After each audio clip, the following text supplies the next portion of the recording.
Good evening. Welcome to Firebase. I'm your host, Gary French. Tonight is part two of an episode where we interviewed Dave Mutchler. Dave is the press secretary for the Fraternal Order of Police for the Louisville Metropolitan Police Department. Last week's episode, we began talking with him about some of the concerns that we see here in the LMPD, and generally speaking, not just for the LMPD, but for all police officers across the United States. If you'll remember, we asked the question that, do we need to defund the police or should we fund the police? Tim Scott, the senator from South Carolina, says that we can't ask the police to go into bad places without having the right amount of resources.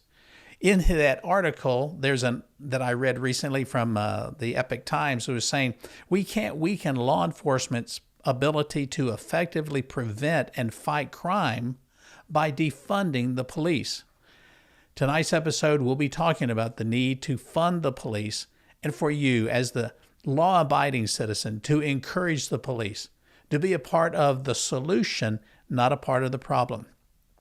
We need to know that conservative values is what's needed in our nation right now, and conservative values in Louisville especially. Stay tuned for the conclusion of this two-part interview.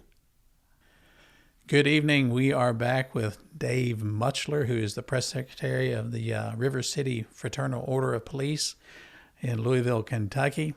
This is the second week that Dave has been my special guest, and I've got to say, I'm just personally thrilled that he's here with us once again.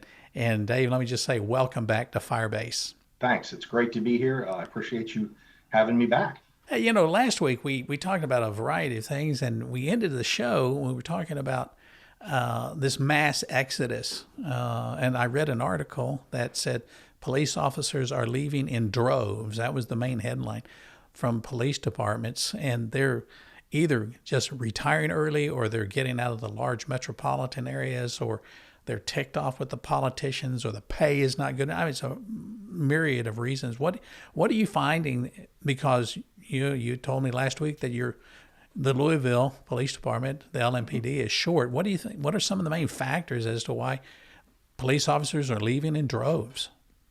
There's a couple key factors. One of those factors is, of course, with what's occurred in the atmosphere we've had over the last year or 2 years, maybe even a little more than that. With the additional stress and the additional expectation put on police officers, as we move forward, officers are realizing that, I need to be appropriately compensated.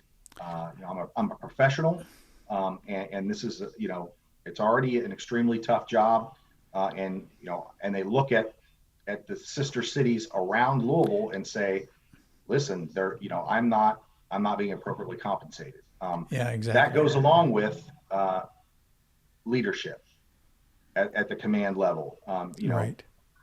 That is a huge issue for police officers on the street. They expect that they are going to have competent.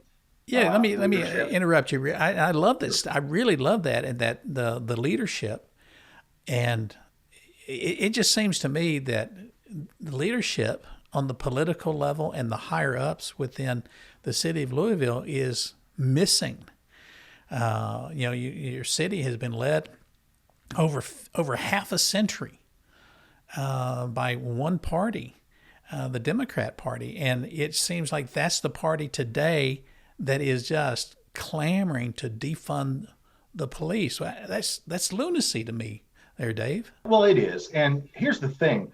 The FOP would hope that the politicians that are elected in our city and our other city leaders would, regardless of what party they may be in, would realize that, defunding the police and not giving the proper resources and support to your police department is a recipe for disaster and for failure.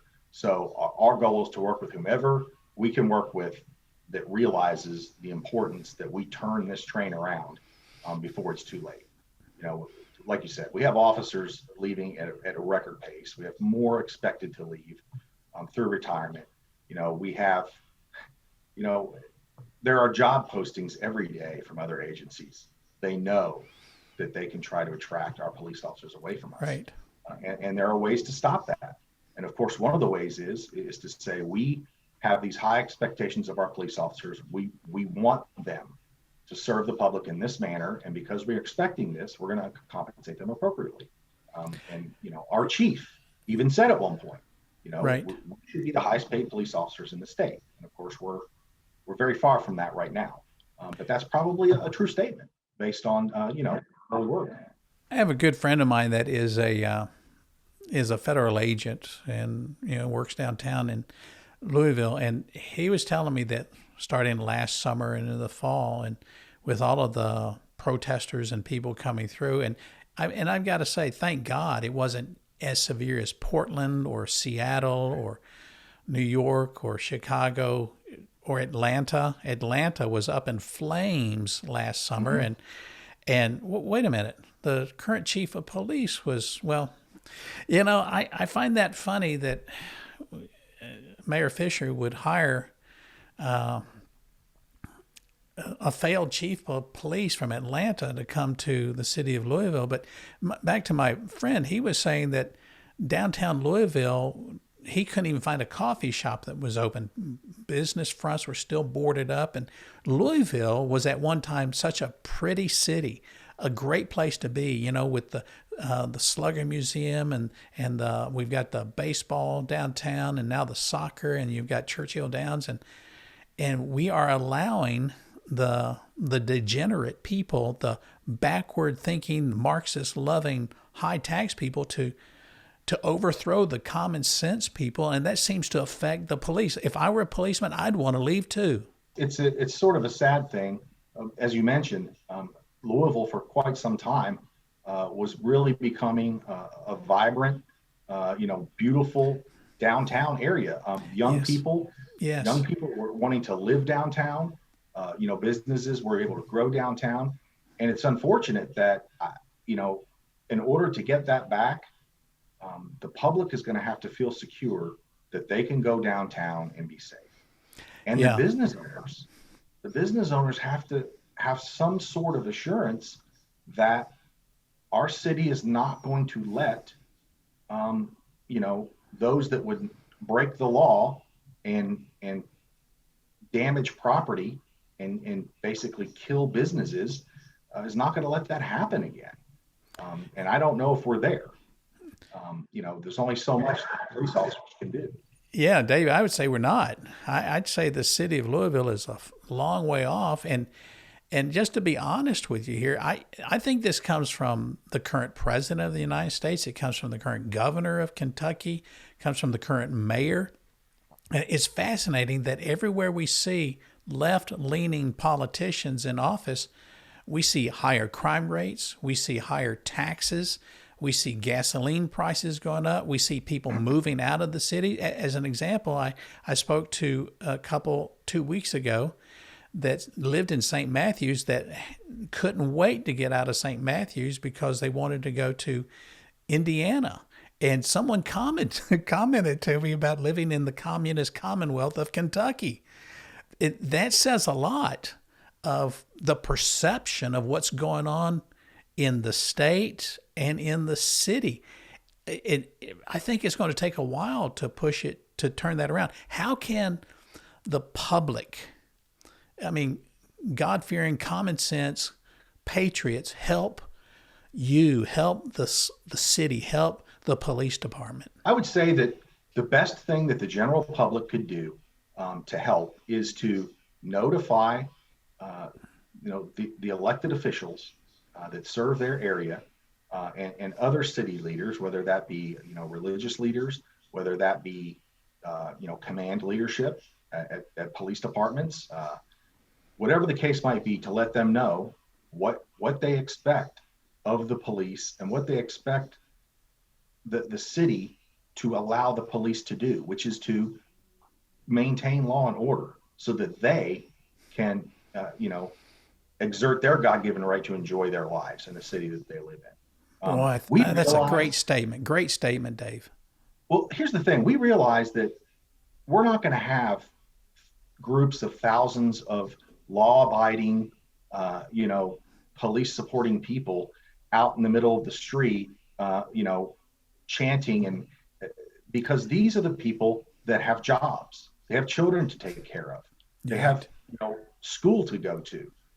We understand that, and we firmly believe that the common sense folks and the folks that support the police and want there to be law and order, we think far outnumber what we've seen, the people that we've seen trying to destroy our city. I agree with you. I agree with you. I think you're spot on right there. That's so true. And I just see so much inactivity coming from the common sense people that you say, we don't have to be violent. We don't have to be rude. We don't have to be angry, but we need to offer you and the police our support. No, I would agree with you that, the common sense people for a long time have been able to say, well, we're just going to ignore the craziness that's going on. It'll go away.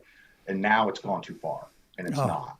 And we do need them to let people know that it's not acceptable. Absolutely. I'm talking with Dave Mutchler from the Fraternal Order of Police and LMPD. We will be right back after this break.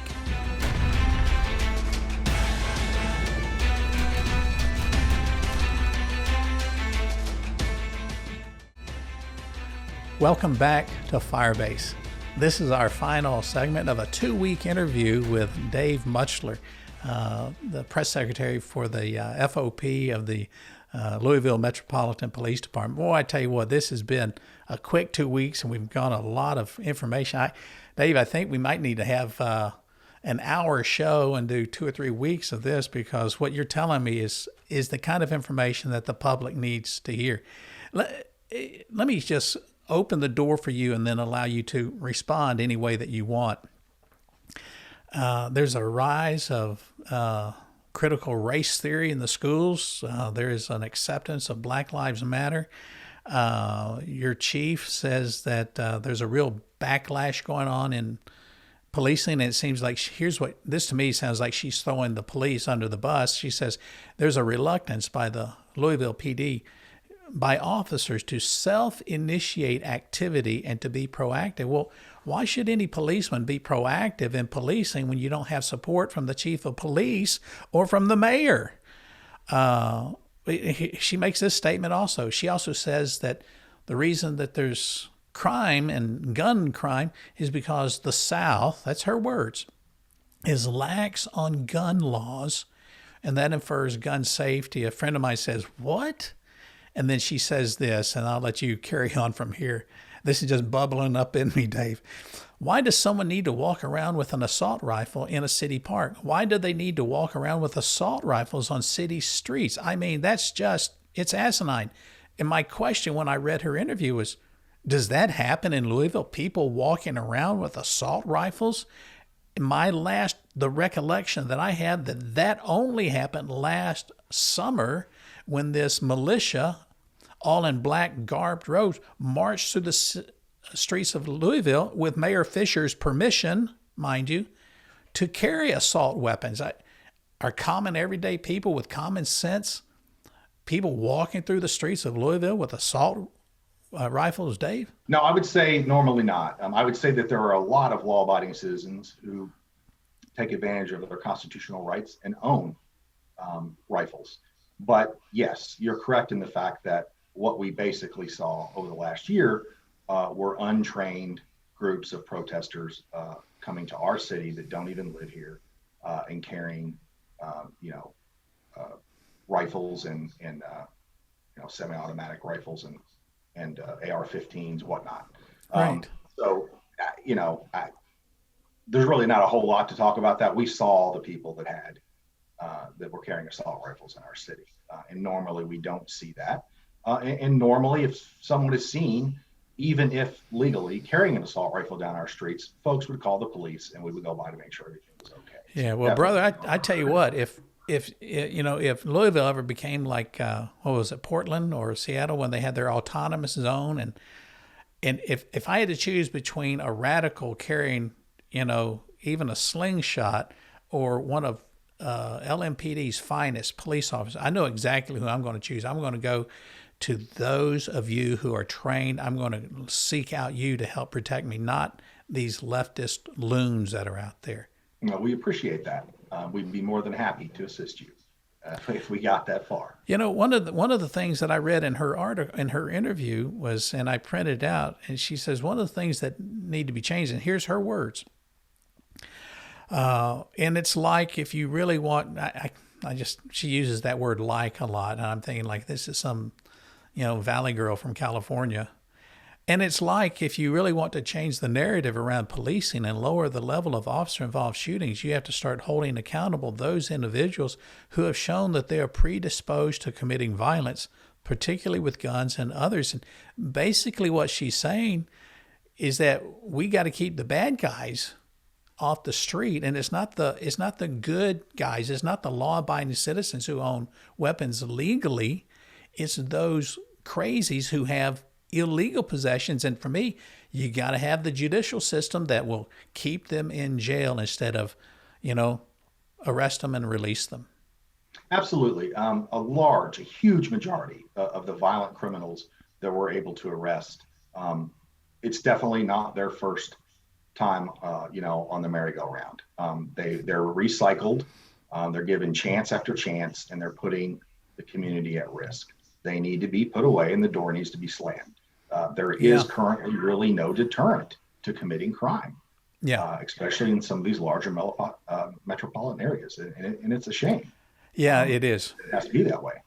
Now I've got this mental image in me. I thank you very much. This mental image of the bad guys on merry-go-rounds now, and I'm thinking they've got their assault weapons with you, and I say that jokingly, but it's almost like the criminals flaunt the fact that they are criminals, and they're daring the police department to do anything about it, and they're daring law-abiding citizens to take a stand.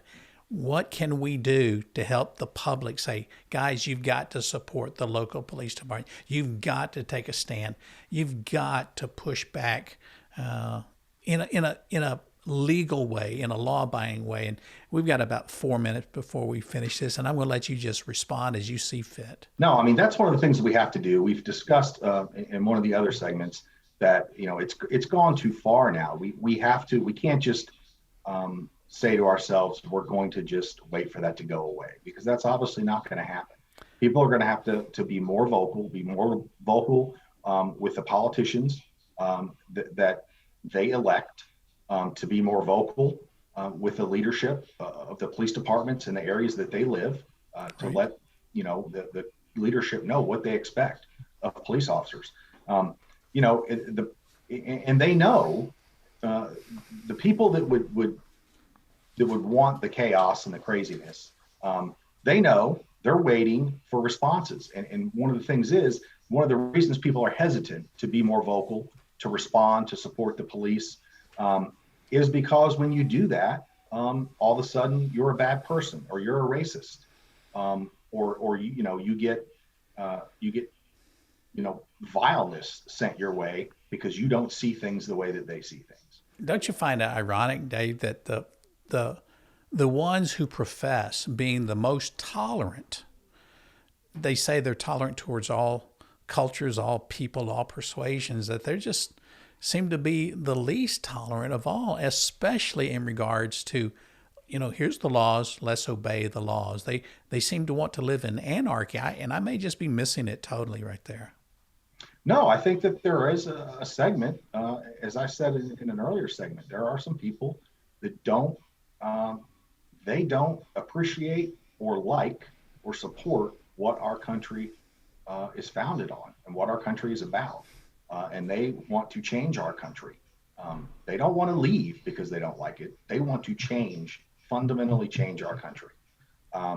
And I don't think that's going to happen, because I don't think that Americans are going to let that happen. Well, I agree with you, because I always want my show. We talk about the show Firebase, where we target lies and we fire for effect with the truth. And what you're talking about is good people, good families, law-abiding people to stand up and to be counted, like we expect the police officers to respond to roll call. And that's what you're asking the public to do, to respond. We've got about 90 seconds before we finish up here. And let me say, I appreciate you.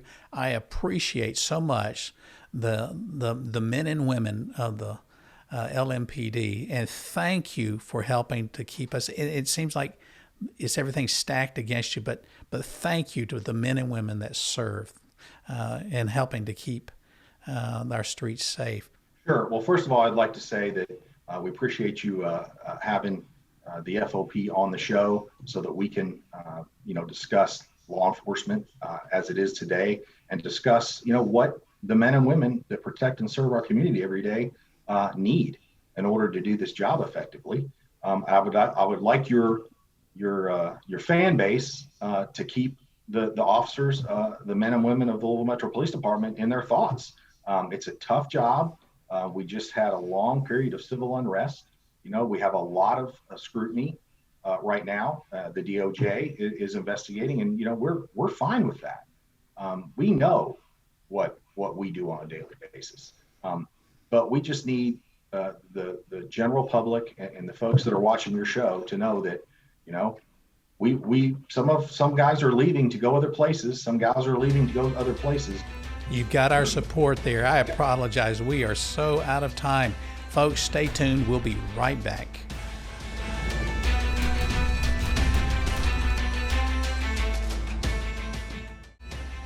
Welcome back. Tonight was the second part of a 2-week interview that we conducted with Dave Mutchler, the press secretary for the LMPD Fraternal Order of Police. In these 2 weeks, we spoke of Black Lives Matter. We talked about Antifa. We talked about the egregious and almost what is a terrible movement of defunding the police. We commented about the defund of the police movement. It seems to be coming from the leftists in our nation today. Dave commented that what needs to happen is for there to be a common sense approach. And by that, he's meaning that you as the God-fearing, the law-abiding public need to know the value of the police department. Some of the information that I read recently that in the city of Chicago, the gangs outnumber the law enforcement officials 10-1. That's shocking to me. My friends, that could be coming to a neighborhood near you very soon here in Kentucky, especially in Louisville. We've had over 50 years of Democrat control of every area of the city of Louisville. Sure, we've had some conservative once in a while make it to an office, but never for mayor. I think it's time for us to take a stand, and the common folks, the common sense folks of Louisville need to stand up and begin to push back and elect common sense politicians that want to fund the police, that are not led by a political machine that wants to push their leftist ideals down your throat. We spoke about the recruiting issues that is going on within the LMPD and the retention problems. There's an article that I read recently from the Epoch Times that says police officers across the United States, and here's what's fascinating, especially those run by the Democrat Party, the police are leaving in droves from the liberal-leaning cities. We can't expect Portland, Oregon, or Seattle, Washington to be the poster child of how to run a city. It comes a time when you and I, as the common sense people, take a stand and know that if we allow the leftist regime to continue to take away our rights and our values, we'll not have anything of significance to pass on to our children or our grandchildren. There was an article or an interview in the Washington Post that the current chief gave, and I quoted this in the interview with Dave Mutchler, that says that the things that's happening in Louisville, and she seems to place the blame on the police officers for a rise in crime. She says it's a reluctance by the officers to self-initiate activity and to be proactive. It's true, the police department has become reactionary, but Chief, it's because you don't have enough police officers serving that wonderful city of Louisville. Mayor Fisher, you need to make sure that you are on the right side of history by encouraging the police to stay strong, to stay diligent.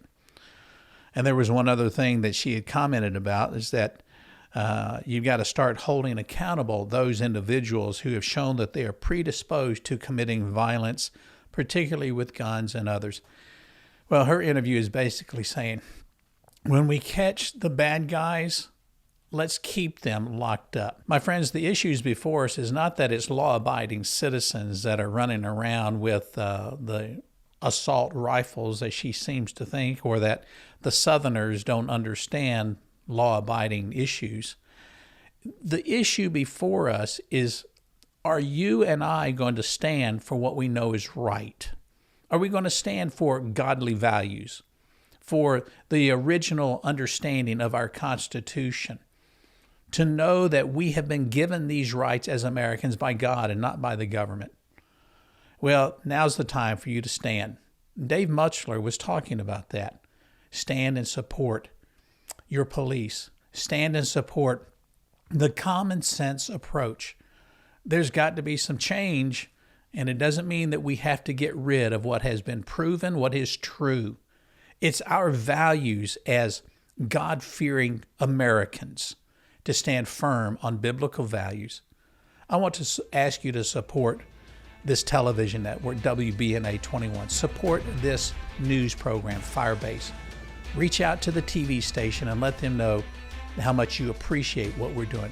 Until next week, we want to say God bless.